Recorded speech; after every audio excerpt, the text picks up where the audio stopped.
Guys, welcome back to my YouTube channel. അപ്പോൾ ഇന്ന് ഞാൻ വന്നിരിക്കുന്നത് നല്ല അടിപൊളി ചിക്കൻ കറിയുടെ റെസിപ്പി ആയിട്ടാണ്. വളരെ സിമ്പിളായിട്ട് പെട്ടെന്ന് തന്നെ റെഡിയാക്കാൻ പറ്റുന്ന ഒരു ചിക്കൻ കറിയുടെ റെസിപ്പി. അപ്പോൾ നമുക്ക് നേരെ വീഡിയോയിലേക്ക് പോകാം. ചിക്കൻ കഴുകി വൃത്തിയാക്കി വെച്ചിട്ടുണ്ട്. ഇഞ്ചിയും വെളുത്തുള്ളിയും സവോളയും തക്കാളിക്ക് അരിഞ്ഞ് വെച്ചിട്ടുണ്ട്. പച്ചമുളക് ഞാൻ ചേർക്കുന്നില്ല കേട്ടോ, നിങ്ങൾക്ക് വേണമെങ്കിൽ പച്ചമുളകും കൂടെ ചേർക്കാം. പിന്നെ സ്പൈസസ് എല്ലാം എടുത്ത് വെച്ചിട്ടുണ്ട്. മഞ്ഞൾപ്പൊടിയും മസാലപ്പൊടിയും മല്ലിപ്പൊടിയും മുളക് പൊടിയും എടുത്ത് വെച്ചിട്ടുണ്ട്. നമ്മൾ ഇതുപോലെ സ്പൈസസ് എടുത്തിട്ട് മസാലക്കൂട്ട് പൊടിച്ച് എടുക്കുന്നുണ്ട്. അതിൻ്റെ കൂടെ തന്നെ പച്ചയായിട്ട് വരുന്നുണ്ട്. പൊടിക്കാനുള്ളത് ഞാൻ ഒന്ന് ഡ്രൈ റോസ്റ്റ് ചെയ്തെടുക്കുന്നുണ്ട് കേട്ടോ. അത് പൊടിച്ചിട്ട് വരാം. അന്നേരത്തേക്ക് നമുക്ക് ചീനച്ചട്ടി വെച്ച് ചൂടായി വരുന്ന സമയത്തിന് വെളിച്ചെണ്ണ ഒഴിച്ച് വെളിച്ചെണ്ണയും ചൂടായി വരുന്ന സമയത്തിന് കുറച്ച് കടുകിട്ട് പൊട്ടിക്കാം. കടുക് പൊട്ടി വരുന്ന സമയത്തിന് നമുക്ക് ഇഞ്ചിയും വെളുത്തുള്ളിയും കൂടി ഇട്ട് കൊടുക്കാം. ഇത് നമ്മൾ കടുക് പൊട്ടി കഴിയുമ്പോഴത്തേക്കിനും പച്ചയായിട്ടുള്ള മസാലക്കൂട്ടില്ലേ, ഗ്രാമ്പൂ, തക്കോലം, ഏലക്ക, കുരുമുളക് അതെല്ലാം കൂടി ഇട്ട് കൊടുക്കണമായിരുന്നു കേട്ടോ. ഞാനത് മറന്നുപോയായിരുന്നു. പെട്ടെന്ന് ഇഞ്ചിയും വെളുത്തുള്ളിയാണ് ഇട്ടത്. എന്നാലും കുഴപ്പമില്ല, ഇതിൻ്റെ കൂടെ കിടന്നാണെങ്കിലും അതെല്ലാം മൂത്ത് വന്നോളും. ഇഞ്ചിയും വെളുത്തുള്ളി ഒന്ന് മൂത്ത് വന്നതിന് ശേഷമാണ് കേട്ടോ ഞാൻ മസാലക്കൂട്ടി ഇട്ട് കൊടുക്കുന്നത്. എങ്ങനെ വേണമെങ്കിലും ചെയ്യാവേ. ഇഞ്ചിയും വെളുത്തുള്ളിയും ചെറുതായിട്ട് പച്ചമണ്ണൊക്കെ മാറി വന്ന സമയത്തിന് നമ്മൾ സ്പൈസസ് എല്ലാം ചേർത്ത് കൊടുത്തിട്ടുണ്ട്. പെരിഞ്ചീരകം എല്ലാം ഉണ്ട്. അതെല്ലാം കൂടി ഒന്ന് മൂപ്പിച്ച് വന്നതിന് ശേഷം വേണം കുറച്ച് കരിയാപ്പിലയും കൂടി ഇട്ട് കൊടുക്കാവേ. അപ്പം എല്ലാവരും ഒന്ന് തയ്യാറാക്കി നോക്കണം കേട്ടോ. അതുപോലെ തന്നെ വീഡിയോ സ്കിപ്പ് ചെയ്ത് ഫുള്ളായിട്ട് കാണണേ. എല്ലാവരും ചിക്കൻ കറി ഇതുപോലെയാണ് വെക്കുന്നത്, അല്ലെങ്കിൽ ഇതുപോലെ വെച്ചിട്ട് അതിൻ്റെ അഭിപ്രായം എല്ലാം പറയാൻ മറക്കരുത്. അതെല്ലാം ഇഞ്ചിയും വെളുത്തുള്ളിയും കരിയാപ്പിലയും മസാലക്കൂട്ടും എല്ലാം മൂത്ത് വന്ന സമയത്തിന് നമ്മൾ സവോള ഇട്ട് കൊടുക്കുന്നുണ്ട്. സവോള ചെറിയതായിട്ട് അരിയുവാണെങ്കിൽ പെട്ടെന്ന് തന്നെ മൂത്ത് കിട്ടും. സവോള പെട്ടെന്ന് കിട്ടാൻ വേണ്ടി കുറച്ച് ഉപ്പുപൊടിയും കൂടെ ചേർത്ത് കൊടുക്കാവേ. എന്നിട്ട് എല്ലാം കൂടെ ഒന്ന് കൂട്ടി യോജിപ്പിച്ച് നന്നായിട്ട് ഇളക്കി എല്ലാം കഴിഞ്ഞിട്ട് അടച്ച് വെക്കാം. അടച്ച് വെക്കുമ്പോൾ പെട്ടെന്ന് സവോള വഴണ്ട് വരും. അത് കഴിഞ്ഞിട്ട് പിന്നെ തുറന്ന് വെച്ച് നന്നായിട്ട് മൂപ്പിച്ചെടുത്താൽ മതി. ഇടയ്ക്കിടയ്ക്ക് ഇളക്കി കൊടുക്കാൻ വേണ്ടിയിട്ട് മറക്കരുതേ. അപ്പോൾ വളരെ സിമ്പിളാണ്.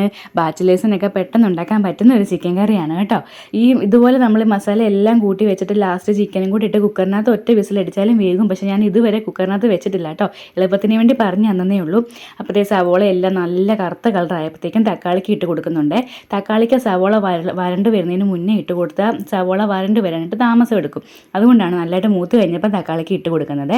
തക്കാളിക്ക് നന്നായിട്ട് വഴണ്ടെല്ലാം വന്ന് എല്ലാം കൂടെ യോജിപ്പിച്ച് കഴിഞ്ഞപ്പോഴത്തേക്കും പൊടികളെല്ലാം ചേർത്ത് കൊടുത്തിട്ടുണ്ട്. ഞാൻ പറഞ്ഞാൽ മഞ്ഞൾപ്പൊടിയും ചിക്കൻ മസാലയും മല്ലിപ്പൊടിയും മുളക് പൊടിയും കൂടെ ചേർത്ത് കൊടുക്കുന്നുണ്ട്. ഇനി ഇതിൻ്റെ പച്ചമണം എല്ലാം മാറി ഒന്ന് മൂത്ത് വന്ന് കഴിയുമ്പോഴത്തേക്കിനാണ് നമ്മൾ പൊടിച്ച് വെച്ച മസാലക്കൂട്ടില്ലേ അതും കൂടെ ചേർത്ത് കൊടുത്തിട്ട് എല്ലാം കൂടി ഒന്ന് യോജിപ്പിച്ചെടുക്കാം.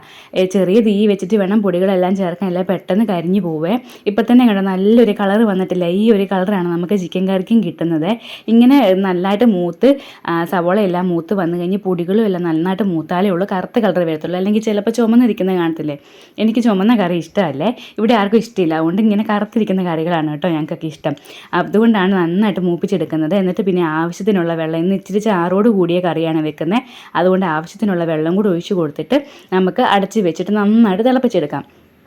ചാറ് അത് നന്നായിട്ട് തിളച്ച് വരുന്ന സമയത്തിനാണ് ചിക്കൻ കഷ്ണങ്ങളെല്ലാം പെറുക്കിയിട്ട് കൊടുക്കുന്നത്. കളറ് കണ്ടോ, ക്യാമറയുടെ വെട്ടം അടിക്കുന്നതുകൊണ്ടാണ് ഇച്ചിരി കൂടി ഒരു ചുമല കളർ തോന്നുന്നത്. നല്ല കറുത്ത കളറാണ് കേട്ടോ. അന്നേരത്തേക്ക് ഈ സമയത്ത് നമ്മൾ ചിക്കൻ കഷ്ണങ്ങളെല്ലാം പെറുക്കിയിട്ട് കൊടുത്തിട്ട് നന്നായിട്ട് ഇളക്കി ആവശ്യത്തിന് ഉപ്പ് നമുക്ക് വെന്ത് കഴിയുമ്പോഴത്തേക്കിനും ഉപ്പ് നോക്കിയിട്ട് വേണമെങ്കിൽ മാത്രം ചേർത്താൽ മതിയേ. ഇപ്പോൾ ഇതെല്ലാം ഇട്ട് നന്നായിട്ടൊന്ന് ഇളക്കിയിട്ട് നമുക്ക് അടച്ച് വെച്ച് നന്നായിട്ട് വേവിച്ചെടുക്കാം. അപ്പോൾ ചിക്കൻ കറി എല്ലാവരും ഇങ്ങനെ തന്നെയാണോ വെക്കുന്നത്? അങ്ങനെ വെച്ചിട്ടില്ലാത്ത ആൾക്കാരെല്ലാം ഇങ്ങനെ തന്നെ വെച്ച് നോക്കണം. നല്ല ടേസ്റ്റാണ് കേട്ടോ. നമുക്ക് ചപ്പാത്തിയുടെ കൂടെയോ പൊറോട്ടയുടെ കൂടെയോ കപ്പയുടെ കൂടെയോ അപ്പത്തിൻ്റെ കൂടെയോ പാലപ്പത്തിൻ്റെ കൂടെയോ എന്തിൻ്റെ കൂടെ വെള്ളം ചോറിൻ്റെ കൂടെ എല്ലാ സാധനത്തിൻ്റെയും കൂടെ കഴിക്കാൻ പറ്റുന്ന ഒന്നാണല്ലോ ചിക്കൻ കറി. അതൊന്നും ഞാൻ പ്രത്യേകിച്ച് പറയേണ്ട ആവശ്യമില്ലല്ലോ. അപ്പോൾ എല്ലാവരും ഒന്ന് ട്രൈ ചെയ്ത് നോക്കണം. ഈ രീതി വെച്ച് നോക്കിയിട്ട് അഭിപ്രായം പറയാനായിട്ട് മറക്കരുത്. അത് കഴിഞ്ഞപ്പോഴത്തേക്ക് തന്നെ കുറച്ച് കരിയാപ്പലയും കൂടി ഇട്ട് കൊടുത്തിട്ട് നന്നായിട്ടൊന്ന് അടച്ച് വെക്കുന്നുണ്ട്. എന്നിട്ട് ഇടയ്ക്കിടയ്ക്ക് ഒന്ന് ഇളക്കി കൊടുത്തിട്ട് ഒന്ന് കുറുക്കിയെടുക്കണേ. ചാറ് ഇതുപോലെ തന്നെ മതിയെങ്കിൽ വെന്ത് കഴിയുമ്പോഴത്തേക്കും സ്റ്റൗ ഓഫ് ചെയ്യാം. ഞാൻ കുറച്ചൊന്ന് കുറുക്കിയെടുക്കുന്നുണ്ട്. ഇടയ്ക്കൊന്ന് ഇളക്കാൻ വേണ്ടിയിട്ട് അടപ്പ് തുറന്ന് നന്നായിട്ട് ഇളക്കിയൊക്കെ കൊടുത്തിട്ട് വീണ്ടും ഒന്ന് അടച്ച് വെച്ച് നന്നായിട്ട് കുറുകി ഒരു ചെറിയ കുറുകി അങ്ങനെ വരുന്ന രീതിയിൽ അത് ഇപ്പോൾ നല്ല സെറ്റായിട്ട് വന്നിട്ടുണ്ട് കേട്ടോ. നല്ല ചിക്കൻ കറിയാണ്.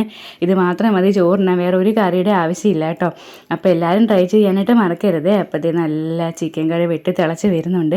ലാസ്റ്റ് നമുക്ക് കുറച്ച് കരിയാപ്പിലയും കൂടി ഇട്ട് കൊടുത്തിട്ട് ഒന്നും കൂടി ഒന്ന് കുറുക്കി എടുത്തിട്ട് നമുക്ക് സ്റ്റവ് ഓഫ് ചെയ്യാം കേട്ടോ. അതുപോലെ തന്നെ നമ്മുടെ ചാനൽ സബ്സ്ക്രൈബ് ചെയ്യാതെ കാണുന്ന ആൾക്കാരെല്ലാം ചാനൽ സബ്സ്ക്രൈബ് ചെയ്ത് ലൈക്കും കമൻറ്റും ഷെയറും എല്ലാം ചെയ്യാൻ മറക്കരുത്. അതുപോലെ തന്നെ തൊട്ടടുത്തുള്ള ബെല്ലൈക്കനും പ്രസ് ചെയ്യാൻ മറക്കരുത്. അപ്പോൾ അടുത്ത വീഡിയോ ഉടനെ വരാം. Thank you guys.